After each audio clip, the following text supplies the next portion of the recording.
Hi guys! Welcome to my mini vlog. So ito yung last day namin sa Camiguin.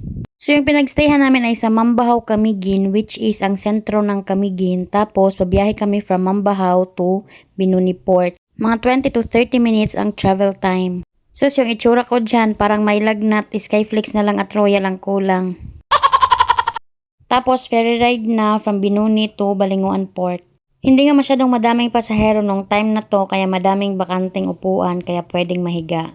Nalilipay nga ako sa vlog na to kaya na-realize ko na parang diary ko na lang din to. While nag-edit nga ako, nakita ko yung video na to at na-realize ko kung gaano ako kaswerte sa asawa ko. Kaya very hands-on na siya pag nagta-travel kami. Mga bata lang talaga yung iintindihin ko.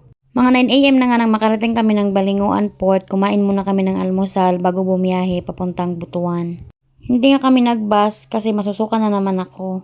Nag-arkila na nga lang kami ng motor from Balinguan to Butuan. Kaya para lang hindi ako magsuka. Mga 1 AM na nga nang nakarating kami ng bahay.